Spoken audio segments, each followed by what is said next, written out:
Et l'actualité, c'est dans la presse, vos journaux et sur les réseaux sociaux avec l'œil de Félix Mathieu ce matin. Bien sûr, on revient sur cette démission de François de Rugy qui fait beaucoup réagir. Oui, alors le chargé des réseaux sociaux des Inrecuptibles a osé ce commentaire qui vaut ce qu'il vaut, en partageant l'info sur Facebook. Le homard l'a tué. Bon, pas très inspiré. Voilà, il n'est pas le seul à y avoir pensé depuis le début de l'affaire. L'ex-ministre, remplacé par sa collègue Elisabeth Borne, se présente en victime d'un lynchage médiatique. Officiellement, François de Rugy choisit de partir pour se défendre car il estime ne pas pouvoir continuer sereinement. Il annonce porter plainte contre Mediapart qui avait justement prévu de sortir hier des révélations sur ses frais de représentation parlementaire.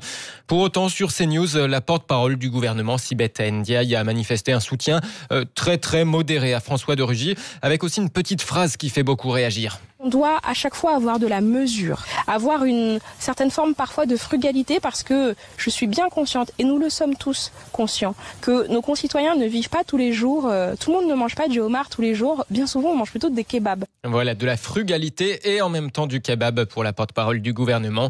Une petite phrase accueillie par un certain nombre de railleries sur Twitter. Delphine Pineda juge la sortie un brin caricatural. Donc pour vous, le peuple est mangeur de kebab, avez-vous seulement conscience que ce que vous avancez là pourrait être pris pour une sacrée méconnaissance et un sacré mépris du peuple avec des guillemets. Calistor va dans le même sens. Par cette ânerie intergalactique sur les mangeurs de homard et de kebab, Sibeth Ndiaye voulait peut-être démontrer une prise de conscience des réalités par le régime Macron.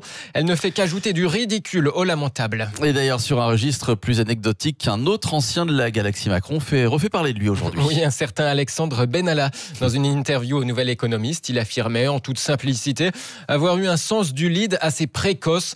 Malgré mon jeune âge, dans les fonctions que j'ai été amené à assumer, j'ai toujours été un peu leader.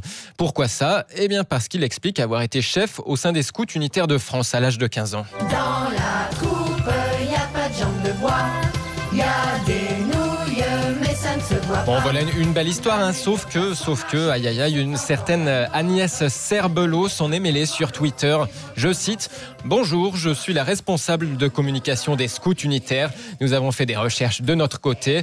D'après nos archives et les chefs de groupe de l'époque, Alexandre Benalla a fait un camp d'été chez les scouts unitaires à l'âge de 12 ans, 3 semaines seulement dans notre mouvement. » Bon, c'est ce qui s'appelle enjoliver un petit peu la réalité. Attention à ne pas travestir ses CV.